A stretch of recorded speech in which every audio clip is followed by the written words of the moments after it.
Hey everybody, welcome back to the Hybrid Network, and, well, here we are. This week, The Dark Tower is finally released, and one of Stephen King's greatest literary contributions will finally see a film adaptation. Whether it works out or not, we can't tell, but what we can do is tell you the top 10 things you should know about the series before you head into the new movie. So, why don't we get started with number 10, The Gunslingers. The term gunslinger has been thrown around a lot in the marketing of this movie, but it's most likely that the whole backstory of these brave warriors won't make it through in the first adaptation, or if it does, it won't be explained hugely, mostly due to the film's shorter time frame it has in telling its narrative. So to give you a quick idea, the Gunslingers were formed when the fellow knights of Arthur Eld, the king of all world, began to take up guns as opposed to their swords. Ever since, the title of a gunslinger had only been gifted to those of royal blood, and any who passed through a rigorous training regimen, protecting Midworld from any threats that would do harm against it or any other worlds. Number 9. Roland's One-Track Mind. In the first book within the series, The Gunslinger, Roland finds and meets Jake Chambers when he appears in Midworld after his death in his world. The two band together on a journey to find the man in black in the Dark Tower. However, Jake finds himself hanging from a cliff, and when given a choice to either save the boy or follow the man in black, Roland leaves Jake to his fate, and the boy dies. Now, of course, Jake comes back later in the franchise, but this is a pretty big moment in the book series, and one has to wonder if Hollywood has the grit to show Roland in this light. I guess we'll just have to wait and see.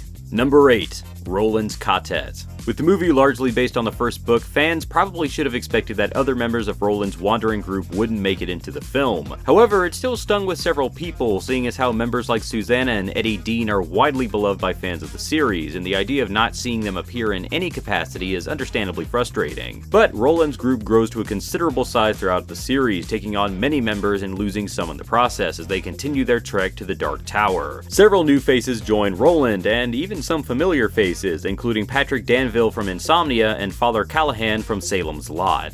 Number 7. The Man in Black. Matthew McConaughey is playing one of the titular villains in the Dark Tower saga, the Man in Black, known as Walter O'Dim, and one of the most malevolent figures within the entire series. What some newcomers may not know is that Walter actually has a pretty sizable impact even outside of the Dark Tower and Roland Deschain's journey, playing the horrifically charismatic villain Randall Flagg from The Stand, and even having several appearances in many other of King's body of work. Number 6. The Crimson King. The Man in Black may be our main figure of contempt in the upcoming movie, but his allegiance is to someone far, far worse. The Crimson King is the direct affront to all order within the world of the Dark Tower, and he seeks to destroy the nexus that connects every world in order to bring about chaos, reshaping the new world in his image. Not to mention, he has a direct tie to Roland Deschain, bringing about a horrid duality to both of their journeys as one seeks to maintain order and one seeks to topple it all. Number 5. Who guards the tower? The Dark Tower itself holds all of the universes together, but what holds the tower together? Holding up the colossal structure are 6 beams that run through the tower, creating 12 spokes that hold it in place. Each of these beams are protected by a beam guardian, an animal which ranges from a turtle to a bear to a horse to a bat and so on and so forth. In fact, the great turtle from It, Maturin, actually winds up being one of these beam guardians. Number 4. Who created the tower? The tower is a living embodiment to the multiverse and the countless worlds that live together within that multiverse, but who created the tower itself? Well, while its exact origin is uncertain, it surely must have ties to the supreme entity of the entire multiverse, Gan. Many legends state that the tower was created after Gan spun the multiverse from his navel, while others claim that Midworld and all of the worlds simply fell from his body and into the universe. And then there's others that believe the tower is a physical manifestation of the entity. At any rate, it has some great importance that dates back to the beginning of, well, everything. Number 3. The Dixie Pig.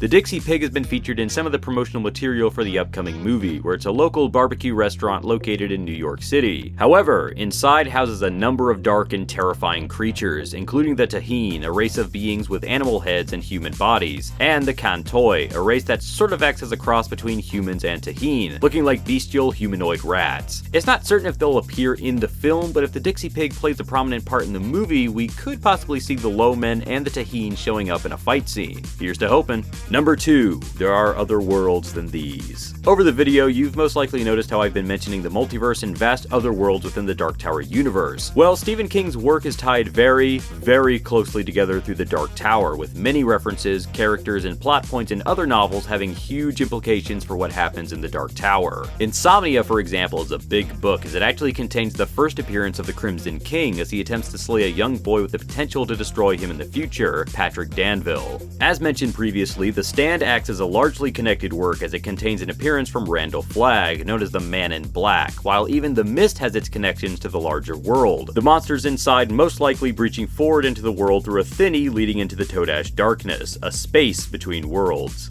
Number 1. The Wheel of Ka. While the movie is mostly acting as a loose adaptation of the first and a bit of the third entry into the series, the movie will actually be acting as a sequel to the main story. The Wheel of Ka is a central idea within the Dark Tower, perpetuating the idea that the universe works in cycles but that it's constantly moving forward and progressing, like a wheel. Evidence to this can be found in a special horn that Roland carries with him throughout the marketing material, known as the Horn of Eld. Without going into too much detail, the horn contains a great deal of importance to Roland in the book series, and at the end of the last book, when he starts over from the very beginning, he has the Horn of Eld in his possession. And if it's any indication, this trip could be the last one through the cycle based on the marketing, so we'll have to wait and see just how things pan out for Roland this time around. But that's going to wrap up this video. Thank you all for watching, and let me know if you're excited at all for the upcoming film premiering this Friday. Make sure you all subscribe for more content on the Dark Tower and Stephen King in general. This is Luke signing out.